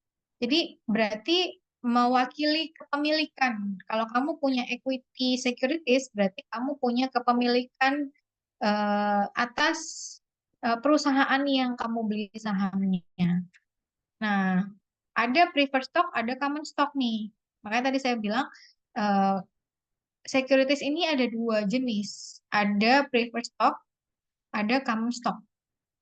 Kalau preferred stock, dia itu punya karakteristik yang kurang lebih sama dengan obligasi di mana returnnya itu nilainya tetap. Jadi kan kalau obligasi tadi kan ada bunga ya, kupon bunga yang dibayarkan setiap tahun tadi yang $50, $50 itu rutin dan nilainya tetap ya. Nah, preferred stock ini juga return yang diberikan itu juga tetap nilainya. Tapi dia namanya bukan kupon bunga kalau di stok ini, namanya dividen. Jadi dividennya fix. Dividennya kalau di preferred stock ini dia sudah diketahui di awal dan nominalnya ini fix. Oke? Maybe cumulative if dividend omitted. Kadang dividennya dibayar secara akumulasi. Tapi jumlahnya tetap setiap tahun gitu. Tapi kalau common stock kan kita udah bahas kemarin bahwa ini adalah residual. Kalau ada sisa dibayarin, kalau enggak ya enggak ada. Dan pembayaran dividen common stock ini akan sangat tergantung dari earning after tax-nya. Kalau earning after tax-nya tinggi, dia bisa bayar dividen lebih besar.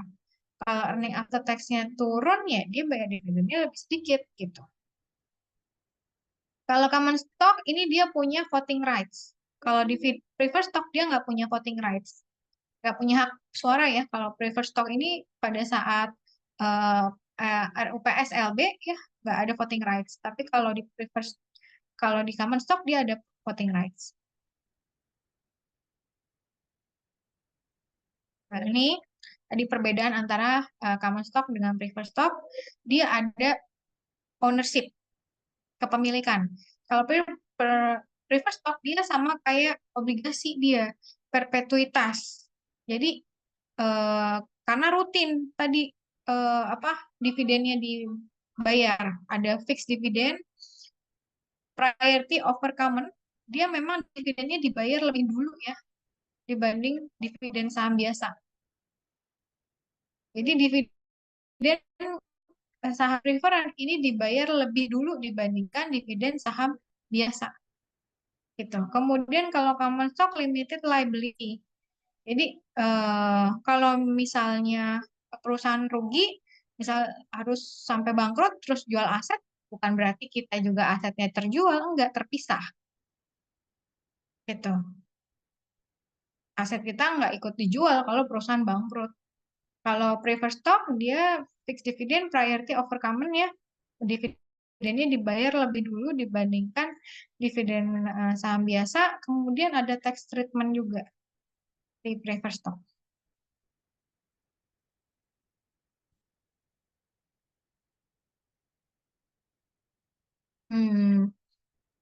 Nah, ini beberapa indeks di pasar saham. Ada Dow Jones, Dow Jones ini isinya adalah 30 korporasi yang blue chips. Dan ini terdata sejak 1896. Ini Dow Jones Industrial Average, rata-rata industri Dow Jones, tapi untuk 30 pemain saham yang blue chip aja di Bursa Efek Amerika.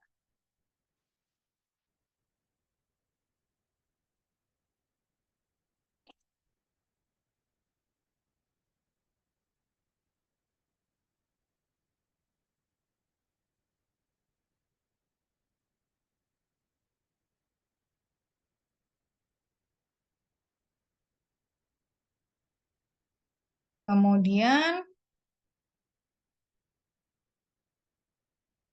penghitungan price weighted average.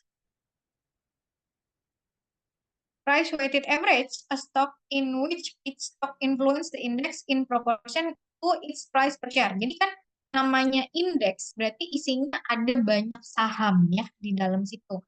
Kayak misalnya tadi Nasdaq. Nasdaq itu adalah saham-saham teknologi di Bursa Amerika. Berarti yang ada di dalam indeks Nasdaq itu hanya saham-saham yang dari perusahaan-perusahaan yang bergerak di bidang teknologi. Di Nasdaq itu nggak ada saham-saham yang di bidang perhotelan, nggak ada gitu. Jadi khusus untuk teknologi di Nasdaq. Nah, kalau Dow Jones dia isinya adalah 30 saham teraktif blue chip di Bursa Amerika. Price weighted average-nya berarti kan rata-rata harga dari si indeks itu kan berarti tergantung dari harga saham-saham yang ada di indeks itu kan. Jadi a stock in which its stock influence the index in proportion to its price per share. Jadi harga saham yang masuk ke dalam bursa itu mempengaruhi nilai indeksnya. Kayak kita coba cek harga kita patokannya tadi saya udah bahas minggu lalu ya. Kita itu patokannya di IHSG, Indeks Harga Saham Gabungan, itu menggambarkan harga saham-saham yang ada di Bursa Efek gitu. Secara rata-rata semakin tinggi semakin bagus IHSG karena berarti rata-rata harga saham yang ada di bursa itu tinggi gitu, yang aktif diperdagangkan ya. Jadi kalau di IHSG berarti kan yang aktif diperdagangkan kan.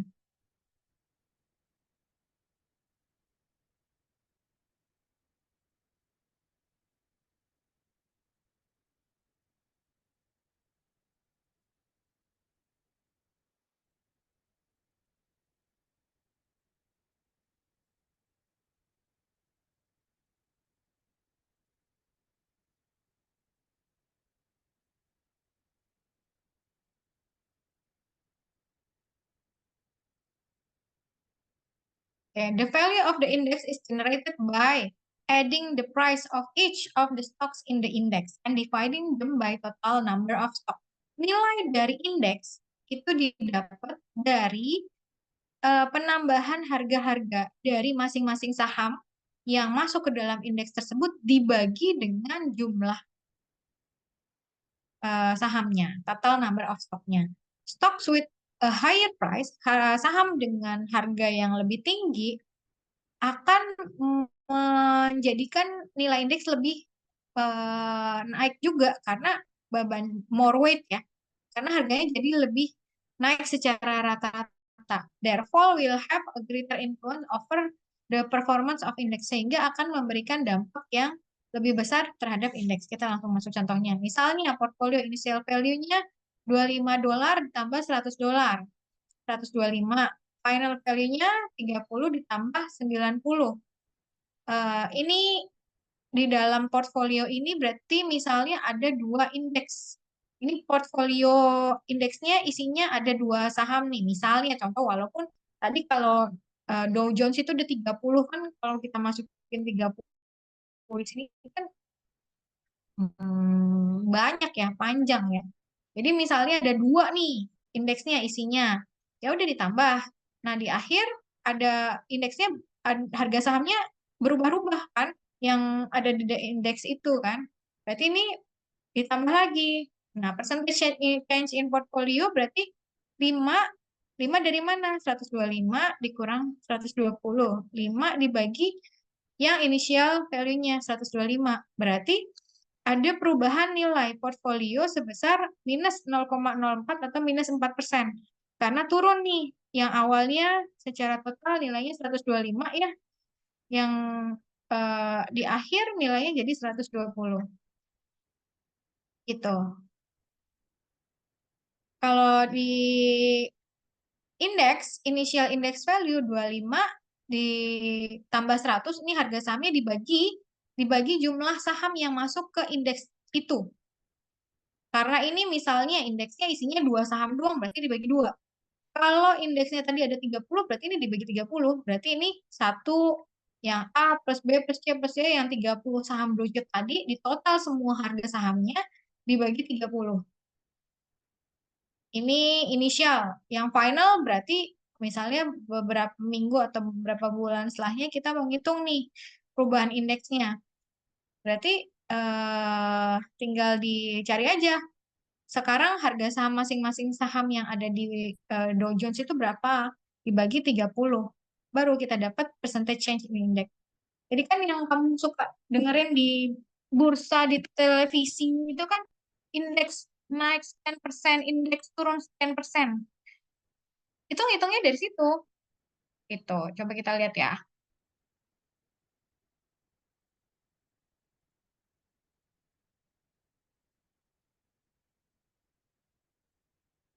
IHSG.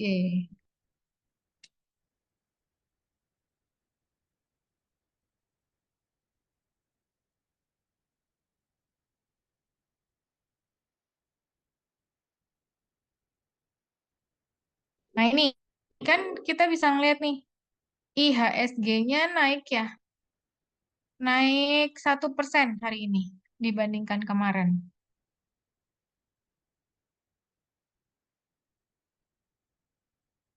Hmm.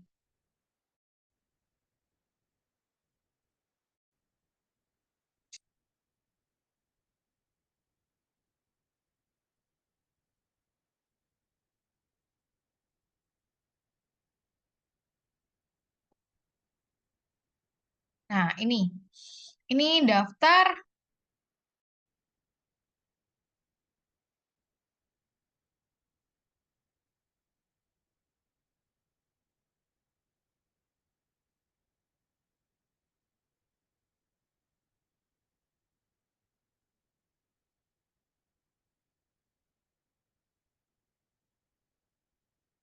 Nah, ini daftar saham yang masuk ke IHSG nih.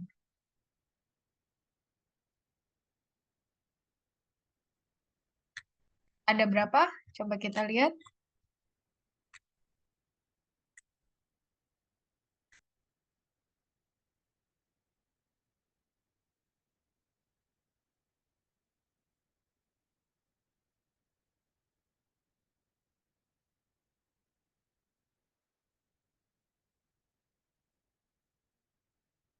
Sembilan ratus lima puluh empat ya. Berarti ini saham-saham yang aktif diperdagangkan ya, tidak delisting yang ada di bursa. Nah, dapat perubahan harga indeksnya adalah dari total harga sahamnya. Ini harga sahamnya mana nggak ada datanya ya. Harga sahamnya masing-masing di total dibagi 954. Kalau kita mau lihat perubahannya berarti yang kemarin berapa dibagi 954 dan sekarang berapa dibagi 954, cari selisihnya dibagi yang kemarin. Baru kamu bisa menentukan apakah tadi nilainya naik atau turun nih IHSG-nya. Bisa dipahami nggak sampai di sini? Ada yang masih bingung? Ibu, ya saya izin bertanya, Bu. Tadi kan di indeks itu yang waktu buat ngukur indeks itu kan 62,5 itu dikurang 60. Itu kok hasilnya jadi minus 2,5 itu karena penurunannya atau gimana ya, Bu?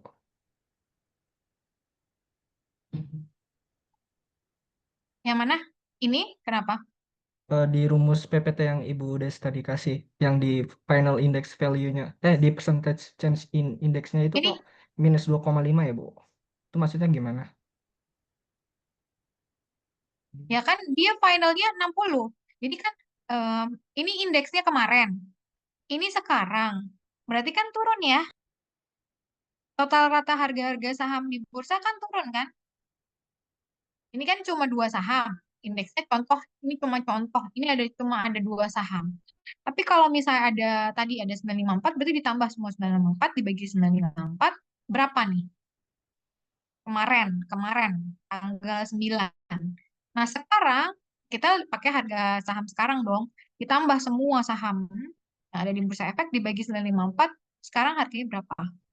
Kalau kemarin harganya 62,5, sekarang harganya 60, berarti kan turun kan? Berarti kan minus 2,5 kan jadinya dibagi yang inisial. Oh, oke Bu. Berarti kalau final indeksnya yang hari ini lebih besar berarti plus ya, tidak minus gitu ya Bu? Kalau ininya 65, berarti kan jadi 5 ya. 2,5. 2,5 ya, nggak minus. Ini kan? Ya, berarti gitu ya Bu. Iya. Pembaginya ini selalu yang awal ya, selalu yang inisial. Sama juga kalau misalnya kalian nanti ngitung return harga saham itu ngitungnya dari harga saham yang kemarin, harga saham yang sekarang ya. Harga saham yang sekarang dikurangi PT-1 dibagi PT-1. P T-1, T-1 T-nya sekarang dikurangi 1 berarti kemarin gitu. Ngerti nggak? Ya Ibu, paham. Terima kasih Bu. Mm-mm. Gitu. Jadi kalau ngitung indeks tuh gitu.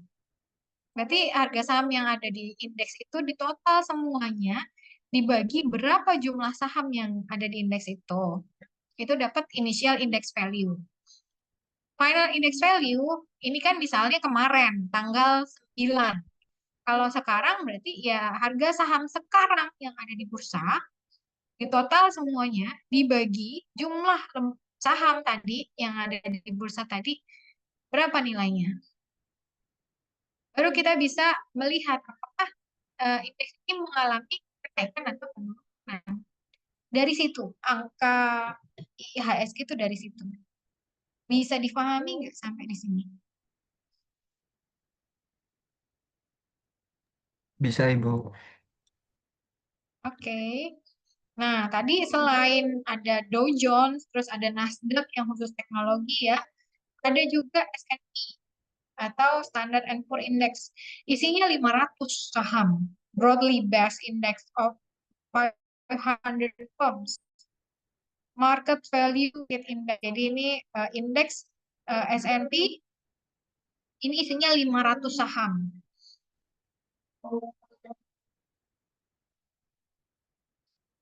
Investor bisa membuat portfolio based on index, buy an index mutual fund dengan membeli indeks mutual fund atau dengan membeli ETF, Exchange Traded Fund. Nih, indeks yang ada di Bursa Efek Amerika ini US, ada New York Stock Exchange Composite, ada Nasdaq tadi ya isinya adalah saham, ada Wilson. Kalau indeks luar ada Nikkei, DAX, Hang Seng di Hong Kong, TSE Kanada, IHSG di Indonesia. Nah, tugas kalian juga menambah data yang kemarin adalah mencari indeks-indeks yang ada di luar negeri. Masing-masing harus menemukan indeks yang berbeda. Jadi bagi-bagi aja misalnya siapa yang di Amerika, siapa yang di Eropa, siapa yang di Jepang, siapa yang di Prancis, siapa yang di mana gitu. Jadi masing-masing eh, mencari informasi indeks yang ada di luar negeri. Boleh di Indonesia, boleh ada berapa jenis indeks yang ada di Indonesia, terserah selain IHSG. Kita juga punya indeks ke hati, ada macam-macam indeks juga di Indonesia. Indeks saham syariah. Oke, sampai di sini ada yang ingin ditanyakan sebelum saya akhiri?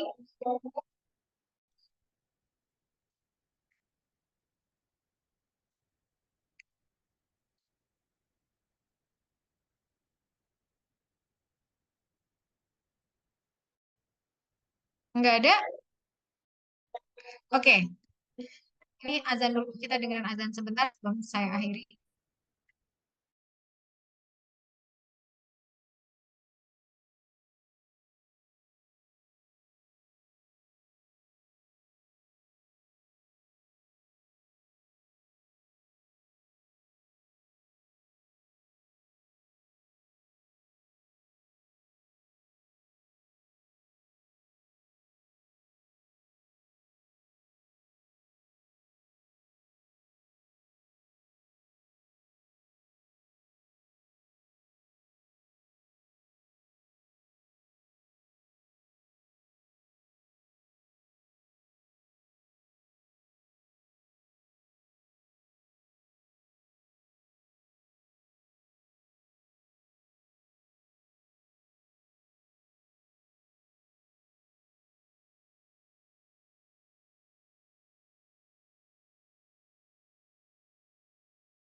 Sebelum saya akhiri, mungkin saya mau kasih satu pertanyaan terakhir yang bisa jawab, saya kasih poin ya.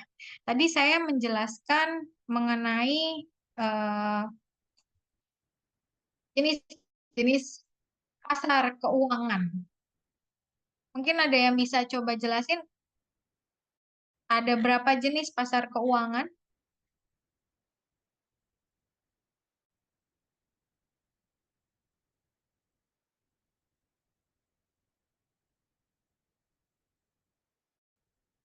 Ada yang mau coba? Saya mau jalan. Siapa? Saya. Pasar keuangan Kadip. ya. Oke, silakan. Iya, Bu. Iya. Kalau setahu saya kayaknya ada 7, Bu. Satu ada money market bertarung, terus pasar modal, terus valuta asing, derivatif, terus pasar komoditas, pasar hipotek, dan pasar asuransi, gitu, Bu. Nah, kurang tepat. Ada yang mau coba bantu? Saya izin bantu jawab, Bu. Tadi ada 2 yang utama, yaitu adalah pasar uang dan juga Siapa? pasar Yoga. modal. Iya, Bu. Kalau di pasar uang ada treasury bond, Tuh. terus Oke, terus reksadana dan lain sebagainya. Terus kalau di pasar modal tadi seperti contohnya dividen seperti itu, Bu. oke. Ada tambahan tadi pasar, kalau di Amerika juga ada tambahan pasar selain pasar uang sama pasar modal.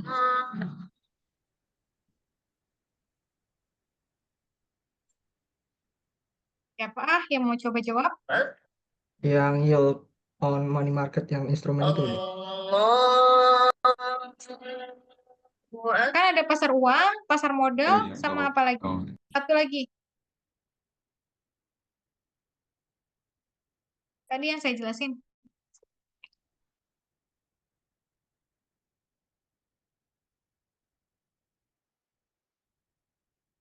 Nggak tahu?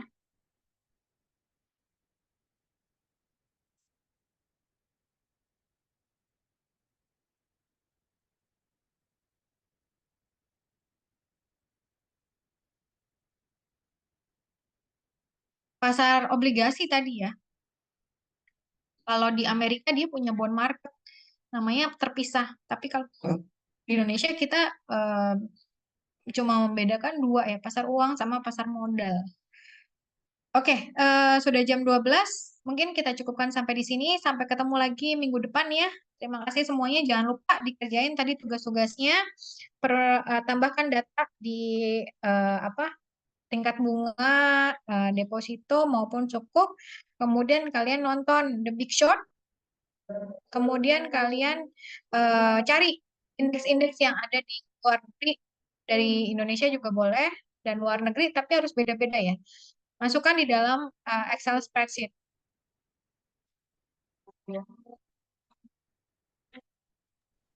Baik, Ibu. Oke? Terima kasih semuanya. Assalamualaikum warahmatullahi wabarakatuh. Sampai ketemu minggu depan. Waalaikumsalam warahmatullahi wabarakatuh. Waalaikumsalam warahmatullahi Terima kasih banyak, Bu. wabarakatuh. Yuk.